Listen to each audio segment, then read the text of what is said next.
Hello my YouTube family, welcome back once again to our channel Scholar Tutors. मेरा नाम है अभिषेक मिश्रा और आज हम लेके आए हैं एक नया वीडियो लेक्चर नंबर 5। सबसे पहले हम बातें करते हैं आज हम क्या चीज पढ़ने वाले हैं। तो सबसे पहला टॉपिक जो है आज हम देखेंगे electric field due to dipole at any point in the space. इसके पहले लेक्चर में हमने बात की थी कि अगर इलेक्ट्रिक डाइपोल है इसके एक्सिस पे और इसके परपेंडिकुलर पे कितना इलेक्ट्रिक फील्ड जनरेट होती है, इसके बारे में डिस्कस किया था। और आज हम बात करेंगे अगर वो एक्सिस पे भी नहीं है और परपेंडिकुलर भी नहीं है, कहीं और है, तो हम कैसे जनरेट करेंगे। और साथ ही साथ नेक्स्ट टॉपिक पढ़ेंगे कि डाइपोल यूनिफॉर्म इलेक्ट्रिक फील्ड, अगर किसी डाइपोल को यूनिफॉर्म इलेक्ट्रिक फील्ड में रखा गया उसके ऊपर क्या इफेक्ट पड़ेगा। तो दोनों ही टॉपिक बहुत इंपॉर्टेंट है, दोनों ही पर्पस, चाहे आप बोर्ड के पर्पस से देख लो और चाहे आप जेईई नीट के बुक से देख लो। तो बहुत इंटरेस्टिंग टॉपिक है, बहुत मजा आएगा पढ़ने में। तो चलिए पेन और कॉपी निकालिए और स्टार्ट करते हैं आज का लेक्चर। पहले टॉपिक से electric field due to dipole at point in space. जल्दी करें। Electric dipole in any point in space को समझने से पहले हमें समझना होगा, रिवाइंड करना होगा पिछला वाला लेक्चर। अगर आपने पिछला लेक्चर नहीं देखा तो पिछला वाला लेक्चर जाकर देख सकते हो, और अगर आपको नहीं देखना है तो आप यहां देखो। मैं एक्सप्लेन करने की कोशिश करता हूं। सपोज करो ये हमारा डाइपोल था, ये -q और ये प्लस। डिटेल में समझना तो वहां देख सकते हो, अगर नहीं आपके पास टाइम है आपको यही पढ़ना है तो यहां भी पढ़ लो, थोड़ा समझा देता हूं। ये सेंटर होता है, सेंटर को बोलते हैं हम क्या है, सेंटर ऑफ डाइपोल। और पहले हमने बात की थी इस पॉइंट, मान लो इसी एक्सिस पे कोई पॉइंट P था और इस P पे लिए हमने वैल्यू निकाली थी कि इलेक्ट्रिक फील्ड ऑन एक्सिस के लिए जो वैल्यू था कितना था बताओ, 2kp अपॉन x का क्यूब। ये था फॉर्मूला ई एक्सिस के लिए, याद करो 2kp अपॉन x क्यूब। और यही अगर बात की थी मैंने, अगर ये परपेंडिकुलर हो, मान लो यहाँ पे कितना है, परपेंडिकुलर है 90 डिग्री पे है, उस केस में अगर इस P पॉइंट के लिए निकाला था तो हमने ई परपेंडिकुलर की जो वैल्यू आई थी वो आई थी kp अपॉन x का क्यूब। याद है क्या? अगर आपने पढ़ा था आपको याद होगा, नहीं पढ़ा तो जान लो। ई एक्सिस के लिए होती 2kp अपॉन x क्यूब और ई परपेंडिकुलर होती है kp। कैसे डिराइव हुआ सब कुछ जानना है तो वहां वीडियो में देख सकते हैं।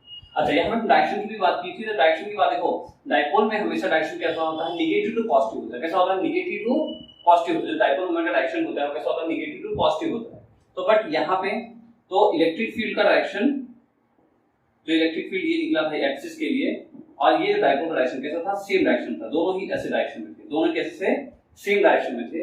लेकिन यहाँ पे इलेक्ट्रिक डाइपोल का डायरेक्शन तो ये होगा negative to positive, negative to positive. लेकिन जो हमारे इलेक्ट्रिक फील्ड आया था वो कैसा आया था, वो इस केस में आया था, ई नेट जो निकला था वो ऐसे निकला था, यानी कि दोनों अपोजिट होते थे। तो अगर हम इसको वेक्टर के फॉर्म में लिखते हैं तो ऐसे लिखते हैं -kp अपॉन x का क्यूब।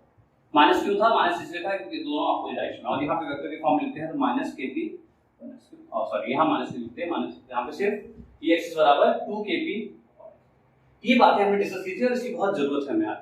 हम इन दोनों के टर्म को ही यूज करके हम क्या करेंगे, कांसेप्ट को डिराइव करेंगे। तो आपको कुछ याद नहीं रखना, बस दो चीज याद रखनी है। एक्सिस के लिए फॉर्मूला होता है 2kp अपॉन x क्यूब और इन दोनों सेम डायरेक्शन में होते हैं।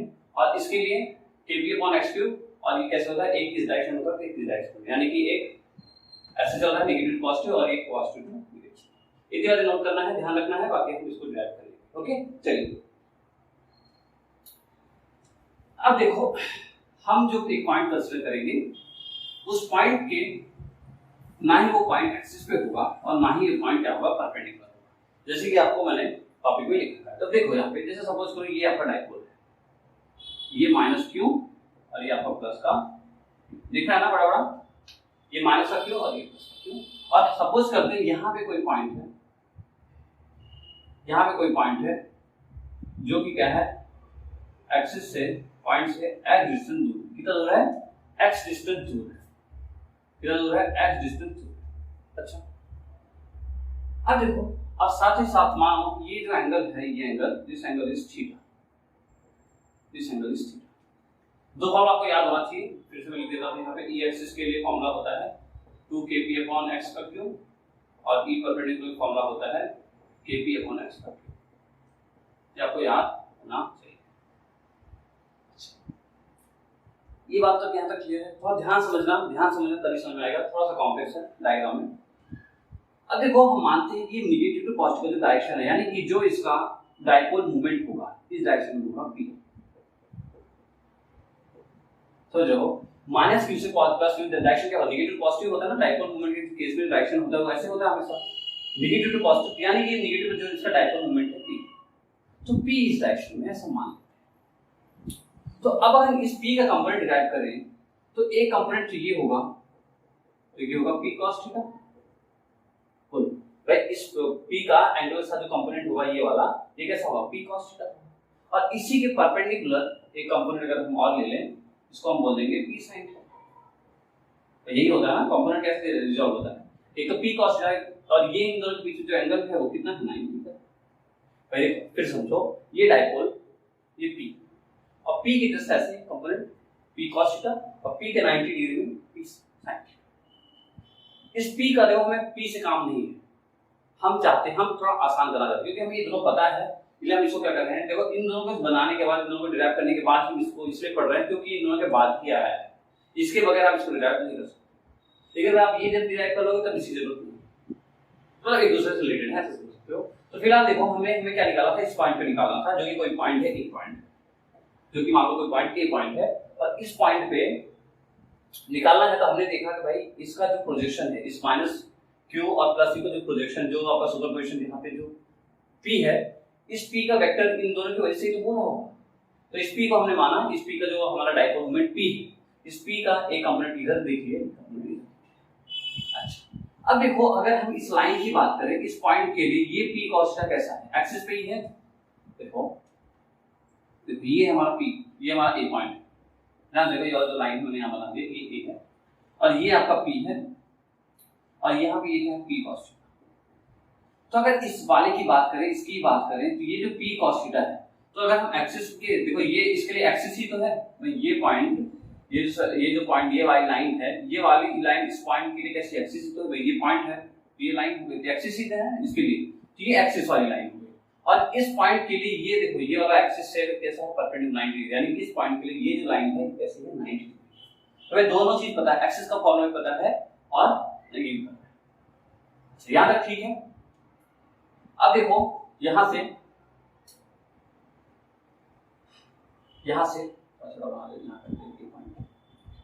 अब आपको पता है कि थोड़ा डायरेक्शन बात करो, जब हमारे पास डायपोल होता था और इसके एक्सिस की बात करें तो सेम डायरेक्शन में डायपोल का डायरेक्शन और एक्सिस का डायरेक्शन में सेम होता था, अभी मैंने बताया था। तो सेम होगा, यानी कि यहाँ पे जो होगा आपका वो होगा EA, जो electric field due to A, मतलब इस पॉइंट में से इलेक्ट्रिक फील्ड एक्सिस की वजह से जो इलेक्ट्रिक फील्ड हो रही है वो EA हो गई। और इसके जस्ट परपेंडिकुलर ये देखो, ये डायरेक्शन कहाँ है, इधर है, ये डायरेक्शन कहाँ होगी, इस साइड होगी ऐसे, और ये आपका बोल दो, इसको बोल दो आप EB या E परपेंडिकुलर बोल दो, ज्यादा E perpendicular.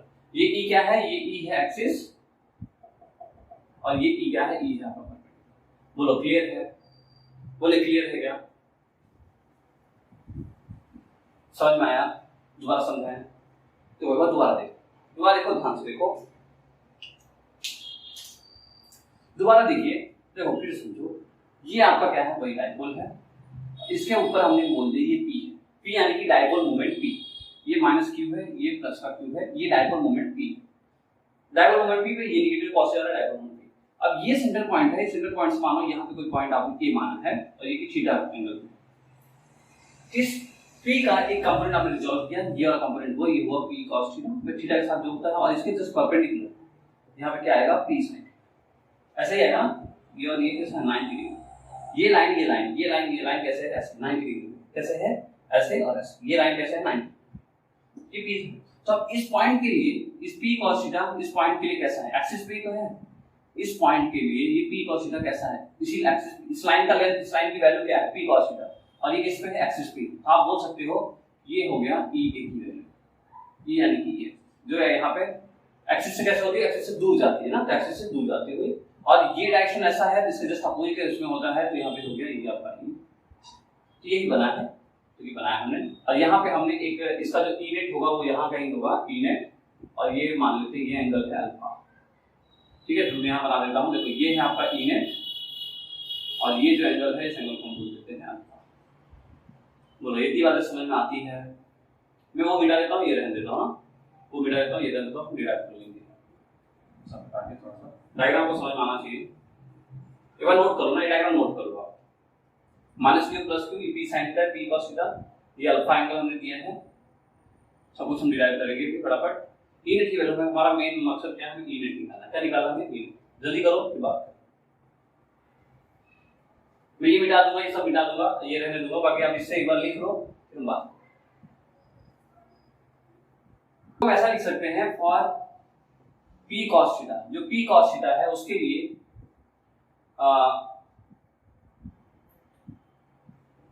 Point A is on axis. P cos theta के लिए जो पॉइंट ए है वो किस पे है, एक्सिस पे है। और फॉर पी साइन थीटा जो पॉइंट ए है इज परपेंडिकुलर टू एक्सिस। जो पी साइन थीटा है वो कैसा है, इस पॉइंट ए के लिए, इस पॉइंट ए के लिए जो पॉइंट ए है, मेन पॉइंट इस बात कर रहे हैं, इस पॉइंट ए के लिए कैसा है, ये कैसा है, परपेंडिकुलर। ये दोनों बातें होने के बाद हम समझते हैं कि इसको हम डिराइव कर सकते हैं। क्या क्या करेंगे, इसको हम डिराइव करेंगे। तो देखो ई नेट जो निकालना है आपको, यहाँ पे ई नेट मैं इसको यहाँ बना देता हूँ एक बार। एक ऐसे है, एक ऐसे है ना, ये आपका ई एक्सिस है, ये आपका पॉइंट ए है, ये आपका पॉइंट ई परपेंडिकुलर। इसके लिए हमने क्या बनाया, एक ये बनाया ई नेट जो कि कितना है, अल्फा एंगल पे। तो जब ई नेट निकालना होगा, ई नेट निकालने के लिए क्या करना होगा आपको, ई परपेंडिकुलर का स्क्वायर प्लस ई एक्सिस का स्क्वायर। पढ़ा होगा आपने क्लास 11th में कि अगर ई ए है, ई बी है तो क्या है, ई ए का स्क्वायर प्लस ई बी का स्क्वायर। तो ई परपेंडिकुलर स्क्वायर और ई दोनों की वैल्यू आपको पता है पहले से, इन दोनों की वैल्यू आपको पहले से पता है। अब रखोगे तो आपका आंसर आ जाएगा। चलो करते हैं, इतनी वाला क्लियर होनी चाहिए। मैं सब कुछ रब करूंगा, यहां से हम आगे स्टार्ट करेंगे एक नए क्वेश्चन से। ठीक है, तो थोड़ा सा और समझ लो, यहाँ पे थोड़ा और समझ लो। तो यहाँ पे जो ई एक्सिस के लिए जो वैल्यू होगी कितनी होगी, देखो 2kp cos theta upon x का क्यूब। और यहाँ पे ई परपेंडिकुलर जो वैल्यू होगी कितनी होगी, kp upon kp sin theta upon x। Agree करते हो ना इससे? देखो यहाँ पे p की वजह से इफेक्ट नहीं हो रहा है, यहाँ पे किस वजह से इफेक्ट हो रहा है, इसकी वजह से। कहा गया ये p cos थीटा की वजह से। और यहाँ पे जो इफेक्ट हो रहा है परपेंडिकुलर किस वजह से हो रहा है, इस p sin थीटा की वजह से, इस p sin थीटा की वजह से। इस p sin थीटा और p cos थीटा का रोल है, p का रोल रह नहीं गया क्योंकि हमने p को कंपोनेंट में डिराइव कर लिया, p cos थीटा और p sin थीटा। क्लियर होना चाहिए बच्चों, अगर नहीं क्लियर होगा तो नहीं कर पाओगे 100% गारंटेड। तो इसलिए मैं बार-बार समझाने की कोशिश कर रहा हूं। देखो इस p की वजह से हमने दो कंपोनेंट निकाल लिया, p cos थीटा और p sin थीटा। तो अब यहाँ पे इस p का काम नहीं रह गया, जब p गया, p की जगह क्या आया, p cos थीटा, और इस p की जगह क्या आया, p sin थीटा। यहाँ p sin थीटा क्योंकि परपेंडिकुलर है, परपेंडिकुलर कैसे p sin थीटा है और एक्सिस पे कैसा है, p cos theta. Okay, I hope clear हुआ होगा। नहीं हुआ तो आपको बार-बार रिवाइंड करो, बगैर समझे इसको जानना मत। समझ लोगे तो कर पाओगे, नहीं समझ पाओगे तो नहीं कर पाओगे। ओके, जल्दी करो, फिर आप बात करें और डिराइव करते हैं, जल्दी करो। ओके, तो देखो यहाँ पे मैंने एक्सिस और एक परपेंडिकुलर की बात इधर ली थी। तो हम ई नेट की वैल्यू निकालेंगे। ई नेट की वैल्यू कैसे निकालेंगे, अंडर रूट का ई एक्सिस का स्क्वायर प्लस ई परपेंडिकुलर का स्क्वायर।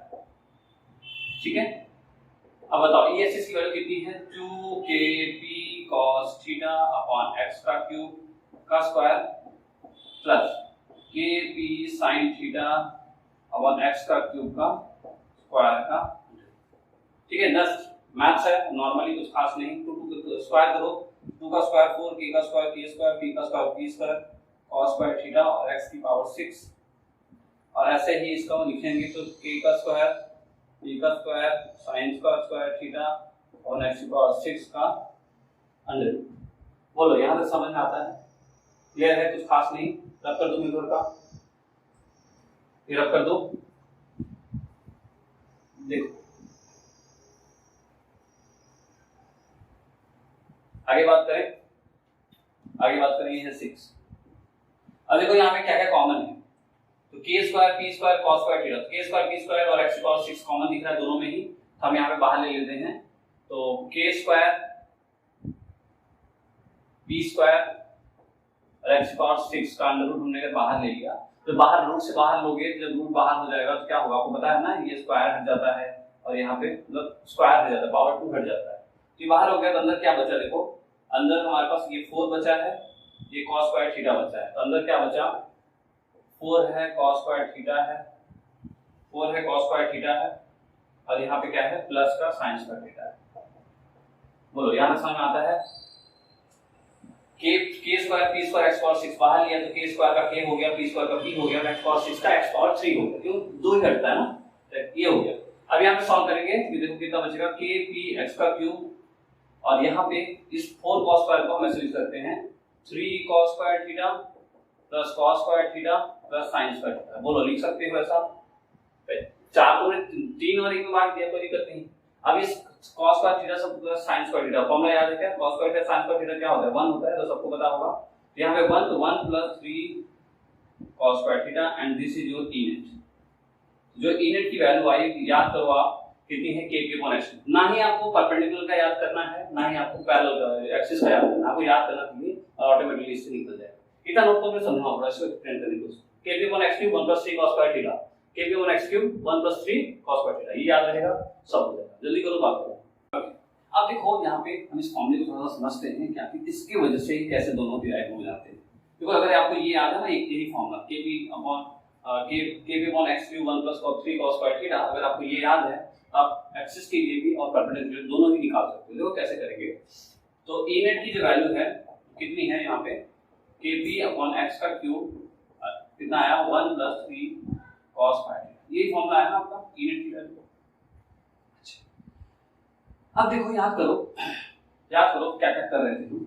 ये हमारा p था, इस पॉइंट से ये हमारा क्या था EA था एक्सिस के लिए, और ये हमारा क्या था E परपेंडिकुलर था, और इसके लिए हमने एक ये निकाला, ये था हमारा ई नेट, और ये एंगल कितना था अल्फा। यही था, ये सारी बातें हमने की थी, बोलिए ये सारी बातें की थी ना हमने। तो अब देखो यहाँ पे जैसे ये यहाँ पे थीटा की वैल्यू, ये थीटा, अगर ये थीटा को हम जीरो ले आए, थीटा को यहाँ पे जीरो ले आए, एक्सिस पे ले आए, एक्सिस कब होगा तो जीरो पे होगा ना, ये एक्सिस है, ये माइनस क्यू ये प्लस क्यू, ये एक्सिस की बात करें अगर थीटा का गिरा जीरो पे ले आए तो एक्सिस पर आओ थीटा की वैल्यू जीरो होगी। देखो ई नेट बराबर kp अपॉन x क्यूब, तो ठीक है अंदर क्या बचा देखो 1 प्लस 3 थीटा की वैल्यू जीरो होगा, तो cos जीरो की वैल्यू बताओ कितनी होती है।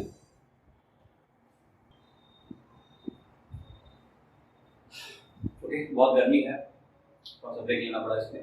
तो यहाँ पे देखो 1 प्लस 3 cos स्क्वायर थीटा, तो cos जीरो की वैल्यू आपको याद होना चाहिए। देखो कैसे याद करोगे, याद करो ऐसे 0 1 0 1 0 इंफिनिटी, ऐसे याद करोगे जैसे आपको पता होना चाहिए। cos जीरो की वैल्यू कितनी होती है, बोलो cos जीरो की वैल्यू कितनी होती है 1, कितनी होती है क्या रहना चाहिए, cos जीरो की वैल्यू कितनी होती है 1। तो जो cos जीरो की वैल्यू 1 रखा आपने, तो 0 हुआ तो 1 की ऐसे हो गया 1 प्लस 3 cos जीरो की वैल्यू 1, तो 3 1 जा 3। अब देखो सॉल्व करो kp अपॉन x का क्यूब और साथ में कितना 3 प्लस 1 4, तो 4 का रूट होगा कितना होगा 2 हो जाएगा, तो ये आया ना 2kp अपॉन x का क्यूब। यही तो था फॉर्मूला, याद करो एक्सिस के लिए फॉर्मूला क्या था 2kp अपॉन x। और अगर यही थीटा की वैल्यू नोट करो, इतना यहीं पे चेंज करो, नोट करो, नोट कर लिए। अगर मैं थीटा की वैल्यू 90 कर दूं, तो अब थीटा की वैल्यू 90 करने से देखो cos 90 की वैल्यू कितनी होती है 0, cos 90 की वैल्यू कितनी होती है 0, 0 करने से पूरा क्या हुआ 0 हुआ, तो यहां से 3 हट गया। जब 3 हट गया तो 1 का रूट कितना होता है 1 ही होता है, 1 का रूट कितना होता है 1 होता है, और जब 1 का मल्टीप्लाई हुआ तो यहां पे kp अपॉन x हुआ। तो आप देख सकते हो ये जो फॉर्मूला है ना, यही फॉर्मूला आपको याद करना है, स्टार मार्क बना लो, ताला मार लो, जो करना है कर लो, यही है आपका। इसका यदि आपको याद है तो आप एक्सिस के लिए भी डिराइव कर पाओगे और साथ साथ परपेंडिकुलर के लिए भी डिराइव। आ गया समझ में, अच्छा लगा, समझ में आया। काफी इंपॉर्टेंट टॉपिक बच्चों ये electric dipole due to at any point in the space. अब देखो यहां जैसे थीटा की वैल्यू बदलो, मैं थीटा की वैल्यू बोलूं 90 नहीं 0 भी नहीं करूंगा, मैं 45 कर दूंगा तो भी निकल जाएगा, 30 कर दूंगा तो भी निकल जाएगा, 60 कर दूंगा। अब आप थीटा की वैल्यू बदलते जाओगे, आंसर बदलता जाएगा। तो आपसे कोई पूछे इलेक्ट्रिक ऐसे बोलो भाई ई नेट निकालो, अगर थीटा जो है डाइपोल से कितना है एंगल पे, मान लो 45 एंगल पे, तब आप सीधे 45 एंगल पे आपका आंसर निकल जाएगा। तो इसीलिए ये फॉर्मूला बहुत इंपॉर्टेंट है। कहीं भी जेडब्ल्यू चाहे नीट हो चाहे बोर्ड एग्जाम कहीं भी अगर एमसीक्यू में क्वेश्चन आता हो, बोलता है कि डाइपोल से अगर कोई एंगल लाइन इतने डिग्री पे है तो आपको डायरेक्टली फॉर्मूला लगाना है और आंसर निकालना है। होप क्लियर हुआ होगा। ये काफी इंटरेस्टिंग टॉपिक है, नहीं हुआ क्लियर दो बार 3 बार रिमाइंड करिए, लेकिन आपको आना चाहिए, आ जाएगा तो मजा आता है। ओके नोट करो, फिर आगे बढ़ते हैं नेक्स्ट टॉपिक पे। एक छोटी सी बात और समझ लो, यहाँ से एग्जाम में कभी न्यूमेरिकल भी पूछ लिया जाता है, तो देखो क्या है वो चीज, वो ये है कि सपोज करो ये आपका पी पॉइंट था और ये आपका क्या था ई ए है, और यहीं से आपका ऐसे था ई परपेंडिकुलर, और आपने निकाला ये ई नेट और ये एंगल अल्फा, यहाँ से अल्फा की वैल्यू पूछ लेता है। तो अब देखो यहाँ पे आप ऐसे लिखो tan अल्फा अगर आपको निकालना है तो tan अल्फा क्या होता है परपेंडिकुलर, फॉर्मूला क्या होता है ना परपेंडिकुलर अपॉन बेस, ये फॉर्मूला होता है ना tan का। तो इसके लिए अगर ये थीटा है तो परपेंडिकुलर की लाइन ये हुई, यानी कि ये वाली वैल्यू, तो ये वाली वैल्यू यहाँ आएगी, यानी कि आपको ऐसे लिखना होगा e perpendicular upon e base कितना है e। तो हमने e परपेंडिकुलर वैल्यू आपको पता है ना कितनी आई थी, बताओ kp sin थीटा, और यहाँ पे e की वैल्यू कितनी थी 2kp cos थीटा। याद है ना भाई, ये वाली लाइन, ये देखो ये बेस है, ये बेस है, ये बेस है, कितनी इसकी वैल्यू थी, इसकी वैल्यू थी ना कितनी थी p cos थीटा, और जो इसकी वैल्यू थी जो यहाँ से ऐसे आया था ये कितना था p sin थीटा।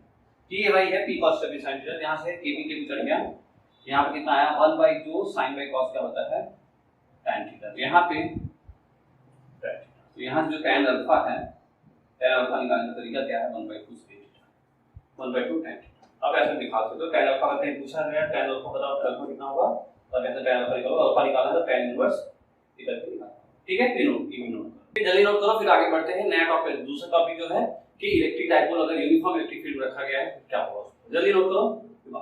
तो नेक्स्ट टॉपिक देखिए, नेक्स्ट टॉपिक क्या है, torque on electric dipole placed in uniform electric field. एक यूनिफॉर्म इलेक्ट्रिक फील्ड है, अगर उसके अंदर किसी एंगल पे अगर एक कोई डाइपोल रखा है तो उस पे क्या इफेक्ट पड़ेगा वो देखते हैं।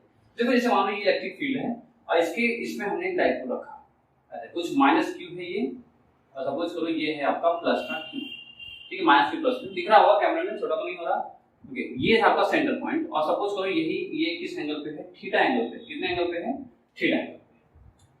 अब देखो जैसे इलेक्ट्रिक फील्ड आपको पता होगा, इलेक्ट्रिक फील्ड बारे में हमने पढ़ा होगा, पहले ही पढ़ रखा है कि अगर वो क्या करता है कि इलेक्ट्रिक फील्ड पॉजिटिव को अवे फ्रॉम द लेके जाता है ना, अवे ले जाता है, यहाँ पे लग जाता है, और कितना फोर्स लगता है, QE इतना फोर्स लगता है, QE इतना फोर्स लगता है। और नेगेटिव साइड, नेगेटिव कैसा होता है, नेगेटिव हमेशा अपोजिट जाता है, ये यहाँ पे जितना QE उधर गया उतना QE उधर गया। और जबकि देखो यहाँ पे कोई बात नहीं लिखी है, when an electric dipole is placed in any uniform electric external field, अगर जब भी इलेक्ट्रिक डाइपोल को किसी यूनिफॉर्म इलेक्ट्रिक फील्ड में रखा जाता है, it try to rotate about its center, वो क्या करता है, रोटेट करना चाहता है। देखो समझो थोड़ा सा, समझो जैसे ये इलेक्ट्रिक डाइपोल, समझिए ये इलेक्ट्रिक डाइपोल है, ये सेंटर इसका जहां मैंने पकड़ा है, सपोज करो एक ये इधर फोर्स ऐसा, इलेक्ट्रिक फील्ड ऐसे आ रही है, ऐसे यहाँ से चली, ऐसे यहाँ से चली, तो इलेक्ट्रिक फील्ड एक ऐसे लग रही है, कैसे, तो ये जब इधर एक साइड एक ऐसे लग रहा है तो ऐसे क्या हो रहा है, ये सब रोटेट करना चाहिए, सेंटर ये है, एक कोई पकड़ इधर खींच रहा है, कोई पकड़ इधर खींच रहा है, कैसा ऐसा घूमना चाहेगा, ऐसा घूमना चाहेगा, ऐसा घूमना, वही चीज हो रहा है यहाँ पे, सेंटर है, सेंटर से एक यहाँ पे एक है। तो जब भी it happen because two equal and opposite forces are not in the same line, ये जो एक्सिस है ना, देखो ये अगर मान लो ये यहाँ पर डाइपोल है, अगर इस पे ही ऐसे और ऐसे फोर्स लगे, ऐसे ऐसे खींच रहा हो, ऐसे लगे, क्या घूमेगा नहीं, लेकिन यहाँ पे और यहाँ पे अगर ऐसा फोर्स एक इधर लग रहा है और एक इधर लग रहा है, क्या करेगा, ऐसे रोटेट करना चाहिए। अगर मान लो इधर मैं इधर लगाऊं ऐसे रोटेट करना चाहिए। तो जब भी इस पॉइंट और इस पॉइंट में फोर्स लगेगा अपोजिट डायरेक्शन में, तो वहां पे रोटेशन 100% होगा, और जहां पे रोटेशन होगा वहां पे हम पढ़ते हैं टॉर्क के बारे में। क्या पढ़ते हैं, टॉर्क। टॉर्क क्या है, एंगुलर मूवमेंट, एंगुलर रोटेशन, क्या है, एंगुलर रोटेशन। जहां भी रोटेशन आएगा वहां पे क्या बोलेंगे हम, टॉर्क होगा। टॉर्क यानी कि एंगुलर रोटेशन, ठीक है। देखो अब देखो यहाँ पे जो टॉर्क लग रहा है, जो नेट टॉर्क में निकालना, हमारा मकसद क्या है, हमें निकालना नेट टॉर्क। नेट टॉर्क किसी वजह से टाउ 1 और टाउ 2, मान लो इसको 1 बोल दो, इसको 2 बोल दो, तो टाउ 1 और टाउ 2 की वजह से होगा। और टाउ क्या होता है, टॉर्क का फॉर्मूला क्या होता है, फोर्स इनटू परपेंडिकुलर डिस्टेंस, क्या, फोर्स इनटू परपेंडिकुलर डिस्टेंस। एक बार ये नोट कर लो, आप ये नोट कर लो, फिर मैं रफ कर दूं, फिर हम यही करेंगे ना, रिजल्ट नोट करो, कर लिया नोट। तब देखो यहाँ पे हमें टाउ निकालना है, टाउ नेट की वैल्यू कैलकुलेट करनी है हमें, तो कैसे करेंगे देखिए। तो टाउ निकालना है तो टाउ 1 प्लस टाउ 2 करना होगा। टाउ नेट अगर निकालना है तो टाउ नेट 1 प्लस टाउ 2 करना होगा। अब देखो यहाँ पे थोड़ा सा समझो, ये जो पॉइंट है, ये देखो ये आपका सेंटर पॉइंट है। सपोज करो ये जो लेंथ है डाइपोल है, तो ये एल ही होता है, पता ही आपको, बताने की जरूरत नहीं। ये आपका क्या है, ये आपका है QE, और यहाँ पे क्या है Q, ये बातें तो है मालूम है। अब इसके लिए परपेंडिकुलर, ये देखो ये बच्चों ये परपेंडिकुलर नहीं होता, ये एंगल थीटा है अगर, ये परपेंडिकुलर नहीं, परपेंडिकुलर तो हमेशा ऐसा होगा ना, बिल्कुल स्ट्रेट 90 डिग्री, और ऐसे ही इसके लिए परपेंडिकुलर कैसा होगा, ऐसा इस लाइन। तब ये कितना होगा, देखो ये L sin थीटा होगा, और यहाँ पे भी ये कितना होगा, देखो आप ये थीटा, तो ये भी एंगल कितना, ये भी एंगल थीटा। तो जो थीटा के साथ होता है उसको बोलते हैं हम L cos थीटा, और जो थीटा के साथ होता है उसको बोलते हैं L cos थीटा, और जो थीटा से दूर होता है उसको बोलते हैं L sin थीटा। ये यहाँ बनाओ चाहे यहाँ बनाओ, एक ही बात है, कोई दिक्कत नहीं ना, समझ आना चाहिए। परपेंडिकुलर डिस्टेंस कितना है, L sin थीटा और L sin थीटा, यानी कि इसको लिखेंगे फॉर्मूला क्या होगा, force into perpendicular distance plus force into perpendicular distance. यहाँ 1 बोल दो, 1 बोल दो, 1 बोल दो, 2 बोल दो, 2। तो फोर्स 1 कितना है, फोर्स 1 कितना है, QE L sin थीटा, ऐसे ही QE L sin, बोलो समझ में आता है ना, QE L sin theta answer दोनों के लिए सेम है लेंथ, यहाँ से 2QE L sin थीटा बोल सकते हैं, बोल सकते हैं टाउ नेट थीटा बोल सकते हैं 2QE L sin थीटा। अब देखो आपको याद करो डाइपोल मोमेंट का फॉर्मूला कितना था, याद है 2L साथ में Q, याद है क्या, ये था डाइपोल मोमेंट का फॉर्मूला P।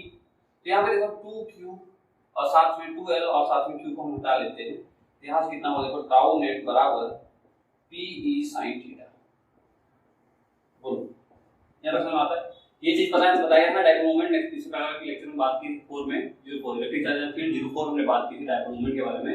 वहां फॉर्मूला क्या था 2L Q। तो P की वैल्यू कितनी है, देखो 2L और Q को हमने उठा के P में चेंज कर लिया, E वैसा का वैसा sin थीटा। तो यहाँ पे टाउ नेट की जो फाइनली फॉर्मूला हुआ that is equals to PE sin theta, PE sin theta. और आपने क्लास 11th में अच्छे से पढ़ा होगा वेक्टर फॉर्म में कि जब sin थीटा आता है तब होता है क्रॉस और जब cos आता है तो होता है डॉट। पढ़ा है क्या, बोलो हाँ या ना, पढ़ा है क्या, बोलिए हाँ या ना। पढ़ा है तो बहुत बढ़िया, नहीं पढ़ा है तो उससे ज्यादा सुंदर, क्योंकि अगर पढ़ा हुआ नहीं पढ़ा है तो हम सिखा देंगे। जब भी देखो आपने वेक्टर में पढ़ाना चाहिए, नहीं पढ़ा है आपने, जब भी sin थीटा होता है वहां होता है क्रॉस और जब भी cos थीटा होता है वहां होता है डॉट। तो इस टाउ नेट को हम ऐसा लिख सकते हैं P क्रॉस E। क्यों, क्योंकि यहाँ sin का हटाना है तो P cross E and this is the main formula tau net का जो फॉर्मूला होता है वो होता है क्या है P क्रॉस E। क्या होता है P cross E and this theta is angle between, यहाँ जो थीटा है theta is angle between P and E। P क्या है, E क्या है पता है ना आपको, E is the electric field and P is the dipole moment। तो dipole moment और इलेक्ट्रिक फील्ड के बीच का जो एंगल है, dipole moment और इलेक्ट्रिक फील्ड के बीच का जो एंगल है थीटा, वही क्या है यहाँ पे P और E की साइन थीटा। तो आशा करता हूँ क्लियर होना चाहिए, सारी बातें बहुत अच्छे से क्लियर होना चाहिए। इतना नोट करो, फिर कुछ इसके बारे में डिस्कस करेंगे, कुछ इसके अदर टॉपिक जो कि इससे जो केसेस हैं उसके जल्दी करो, इतना की बात। ओके, तो T नेट टाउ नेट की वैल्यू हमने निकाल ली है, कितना निकाला भैया, पता चल गया हमें PE sin थीटा, ये निकाला ना, ये मेन फॉर्मूला है। बाकी एक चीज और आपने जाना, टाउ बराबर P क्रॉस E। बहुत ज्यादा ही गर्मी है आज, काफी मेहनत की जा रही है आप लोगों के लिए। आप लोग प्यार बना के रखो, थोड़ा लाइक सब्सक्राइब और कमेंट्स वगैरह करते रहा करें, थोड़ा अच्छा लगता है, क्योंकि इतनी गर्मी में तो मेहनत करके आपके लिए हम परेशान होते हैं, पढ़ाते हैं। तो सबसे एक रिक्वेस्ट है आप लाइक कर दे और कंप्लीट वीडियो को देखा करो और शेयर किया करो अपने दोस्तों जितना हो सकता है। ओके, यहाँ पे अगर हम थीटा की बात करें तो थीटा देखो क्या हो सकता है, थीटा की वैल्यू 0 हो सकती है, 90 भी हो सकती है, 180 भी हो सकती है और 270 और 360 भी हो सकती है। ये सब बेसिक थीटा है जिनके बारे में चर्चा करते हैं। तो पहले हम केस लेते हैं केस 1, और केस 1 में हम बात करेंगे कि थीटा की वैल्यू अगर 90 हो या 270 हो तो क्या क्या इस पे पड़ेगा। तो टाउ नेट की वैल्यू देखो, पहले सबसे पहले थीटा की वैल्यू 90 लो, 90 लियो, देखो टाउ नेट की वैल्यू क्या होगी, तो टाउ नेट की वैल्यू PE sin 90। sin 90 की वैल्यू कितनी होती है बताइए, sin 90 की वैल्यू होती है 1, तो यहाँ पे कितना हो गया P। यानी कि अगर थीटा की वैल्यू 90 होगा तो जो टॉर्क लग रहा होगा वो कैसा लग रहा होगा, मैक्सिमम टॉर्क लग रहा होगा। समझते हैं, देखो इसको थोड़ा सा, ये आपकी इलेक्ट्रिक फील्ड दिख रहा है क्या, ब्लू पेन से तो नहीं है, कभी कम दिख रहा हो, ये आपका इलेक्ट्रिक फील्ड है। और अगर मान लो ये इलेक्ट्रिक फील्ड, अच्छा ये थीटा किसके बीच का एंगल पता ना, थीटा किसके बीच में, इलेक्ट्रिक डाइपोल और electric field, dipole movement, electric dipole movement और इलेक्ट्रिक फील्ड के बीच का एंगल है। यानी कि अगर ये इलेक्ट्रिक फील्ड है और ये डाइपोल आपका ऐसे रखा हो 90 पे, यहाँ पे जो टॉर्क लगेगा वो सबसे ज्यादा होगा, मैक्सिमम टॉर्क होगा कब, जब थीटा की वैल्यू 90, देख सकते हो। ओके, और अगर थीटा की वैल्यू 270 रख देते हैं तो थीटा की वैल्यू 270 यानी कि टाउ नेट की वैल्यू अगर PE sin 270 की वैल्यू कितनी होती है, माइनस का 1, क्या होता है माइनस का 1, यहाँ से जो टाउ नेट निकलेगा अभी केस में कैसा होगा मैक्सिमम। तो दोनों ही केस में चाहे 90 की बात करें चाहे 270 की बात करें, दोनों केस में कैसा होता है मैक्सिमम होता है। ये आपको याद रखना है कि अगर थीटा की वैल्यू 90 हो या 270 हो तो दोनों ही केस में कैसा होगा मैक्सिमम होगा। ओके, अब बात करते हैं कि थीटा की वैल्यू अगर 0 हो, 180 हो या 360 हो तो क्या होगा। देखो यहाँ पर यही मैं बात करता हूँ, ये नोट करो, अपना चेंज कर नोट करो, चेंज करो, नोट कर लिया। अब देखो यहाँ पे बात बोल देते हैं थीटा की वैल्यू, अगर थीटा की वैल्यू क्या हो गई, ठीक है, थीटा की वैल्यू देखो क्या हो गई, अगर तुम बोल दे 0 हो गई, देखो केस 2 थीटा की वैल्यू 0 हो चाहे 180 हो चाहे 360 हो, कोई भी हो, कोई दिक्कत नहीं, सब एक दूसरे से मिलते वैल्यू ही होते हैं। तो P sin 0 की बात करो तो sin 0 की वैल्यू कितनी होती है 0, तो sin 0 0 होने से टाउ नेट की वैल्यू कितनी हो गई 0 हो गई, इसको बोलते हैं मिनिमम केस। कौन सा केस, मिनिमम केस। और दूसरा अगर हम थीटा की वैल्यू को बोलते हैं 180 है, तो टाउ नेट की वैल्यू देखो कितनी होती है, पीई साइन 180, और अभी टाउ नेट की वैल्यू कितनी होगी, 0 होगी। क्यों? क्योंकि 180 में भी साइन कैसी होती है, 0 होता है, नेगेटिव होती है। पर यहाँ पे जो पूछता है एग्जाम में, जो एग्जाम में पूछता है वो होता है कि स्टेबल इक्विलिब्रियम और नॉन अनस्टेबल इक्विलिब्रियम। थोड़ा समझते हैं। देखो ये है मान लो आपकी इलेक्ट्रिक फील्ड, और इसी इलेक्ट्रिक फील्ड में आपने डाइपोल ऐसे रखा, क्या रखा, डाइपोल आपने ऐसे रखा, और 0 है एंगल, यानी कि ये है आपका माइनस का क्यू और ये है आपका प्लस का। समझ में आता है बात? ये बात समझ में आ रही है? वहां बनाए देखो बनाते हम यहाँ बनाते हैं, थोड़ा सा यहाँ देखिए, ये देखो ये आपकी इलेक्ट्रिक फील्ड है और इसके बीच में हमने डाइपोल यहाँ से प्लेस किया है। थीटा की वैल्यू 0 है, यानी कि ये नेगेटिव है और ये पॉजिटिव, ठीक है, ये नेगेटिव है और ये पॉजिटिव। अब क्या बोल रहा है कि ये किस टाइप का इक्विलिब्रियम पूछता है, कि ये इक्विलिब्रियम जब थीटा की वैल्यू 0 हो तो which kind of equilibrium is it, तो ये इक्विलिब्रियम है या अनस्टेबल इक्विलिब्रियम है, आपको बताना। क्या स्टेबल इक्विलिब्रियम है या अनस्टेबल है, आपको बताना। तो देखो समझते हैं। जैसे मानो इसको मैंने चेंज कर दिया, कुछ ऐसा मतलब ये ऐसा होना चाहिए कि मैंने इसको इस पे आके छोड़ा। अब देखो जब इस पे आके छोड़ेंगे तो यहाँ पे फोर्स पॉजिटिव पे अवे लगती है, आपको पता है, तो इसको हमने ऐसे रोटेट कर दिया, जब ये पॉजिटिव लगेगा कि अब देखो ये हर कंडीशन क्या होना चाह रहा है, ऐसा होना चाह रहा है, मतलब ऐसे ही लाना चाह रहा है। देखो समझो थोड़ा सा, ये प्लस क्यू ये माइनस क्यू, तब जब थीटा की वैल्यू 0 रखा है, क्या रखा है, थीटा की वैल्यू 0, तो ये देखो नॉर्मल क्या था, पहले ये माइनस क्यू था, ये प्लस क्यू था, एंगल कितना था, थीटा था, तो थीटा की वैल्यू 0 रखा, ये नीचे आ गया और ये इधर चला गया, तो ये प्लस क्यू है और ये जब मान लो हमने ऐसे किया तो ये जो इलेक्ट्रिक फील्ड है उसको इधर ले जाना चाहता है और इधर वाला इधर ले जाना चाहता है, यानी कि ये नीचे आना चाहता है ऐसे, ये ऐसे होना चाहता है। जो डिस्टर्ब नहीं होना चाहता उनको बोलते हैं, देखो ये इसको आप इधर जाओगे ना तो भाग के इधर आ जाएगा, जैसे है वैसा हो जाएगा। तो इस टाइप के जो कंडीशन होता है उसको बोलते हैं स्टेबल इक्विलिब्रियम। जो डिस्टर्ब नहीं होना चाहता उनको बोलते हैं हम स्टेबल इक्विलिब्रियम। तो ऐसे इस केस में हम बोलते हैं स्टेबल इक्विलिब्रियम। कौन सा इक्विलिब्रियम होता है, जब भी थीटा की वैल्यू 0 होगी उस केस में कैसा होगा, ये कौन सा इक्विलिब्रियम होगा, स्टेबल इक्विलिब्रियम। और जैसे ही मैं चेंज करूं, मैं बोल दूं भाई अब मैं थीटा की वैल्यू 0 नहीं, थीटा की वैल्यू 180 की बात करूं, तो देखो थीटा की वैल्यू जब 180 की आप बात करोगे, थीटा की वैल्यू 180 की बात करोगे, वहां पे क्या होगा, देखो ये इलेक्ट्रिक फील्ड आपकी, ये इलेक्ट्रिक फील्ड, और आपने इस बार जो डाइपोल रखा है तभी ये प्लस था ये माइनस था, अब की बार ये प्लस हुआ ये माइनस। क्यों? क्योंकि जब हमने अपोजिट कर दिया, देखो डाइपोल ये था, ये पहले माइनस क्यू था, ये प्लस क्यू था, लेकिन अभी हम इसका ये इधर ले आए, इधर ले आए, तब जाके बना है। अब थीटा की वैल्यू 180 रखा, अब 180 रखने में जैसे मान लो इसको आपने डिस्टर्ब किया, फिर से आपने इसको ऐसे बना दिया, इस माइनस क्यू को इधर लेके गए और इस प्लस क्यू को इधर लेके, ठीक है। अब समझ रहे हो ना, ये आपने क्या किया, आपने इसको डिस्टर्ब किया ऐसे। अब देखो यहाँ पे क्या होगा, ये प्लस क्यू, प्लस को हमेशा क्या इलेक्ट्रिक फील्ड अपनी डायरेक्शन में लेके जाना चाहता है, ये प्लस क्यू इधर भागना चाहेगा और माइनस क्यू इधर भागेगा। अब देखो देख रहे हो क्या, ये अपने आप इधर घूमना चाह रहा है, भाई एक इधर धक्का मारेगा, इधर धक्का मारेगा, ये क्या है जो ऐसे है, अगर कोई इधर से खींचो इधर से खींचो, कैसा ऐसा होना चाहता है, कैसा होना चाहता है, ऐसा होना चाहता है। तो ये चीज क्या होगा यहाँ पे अनस्टेबिलिटी, ये ऐसा वापस आएगा ही। एक बार आपने ऐसे लग करके छोड़ दिया तो आप पे घूम जाएगा, घूम जाए नाचता रहेगा, लेकिन ऐसा नहीं है। इस केस में इसे बोलते हैं अनस्टेबिलिटी, अनस्टेबल। एकदम क्लियर हुआ होना चाहिए। थीटा की वैल्यू 0 होगी तो उसको बोलेंगे स्टेबल इक्विलिब्रियम, और थीटा की वैल्यू 180 है तो उसको बोलेंगे अनस्टेबल इक्विलिब्रियम, और थीटा की वैल्यू 90 होगी तो उसको बोलेंगे मैक्सिमम केस, टॉर्क पे मैक्सिमम। तो आज का लेक्चर यहीं पे एंड करेंगे। आई होप क्लियर हुआ हो, काफी गर्मी है और बहुत दिक्कत हो रही पढ़ाने में, लेकिन कोई बात नहीं, पूरी कोशिश किया हूं आपको समझ में आए, और कहीं तकलीफ आए तो मुझे कमेंट करें और अपना प्यार बनाएं। Thank you so much for watching video. पढ़ाई करते रहें, घर में रहें, सेफ रहें, सुरक्षित रहें। All the very best.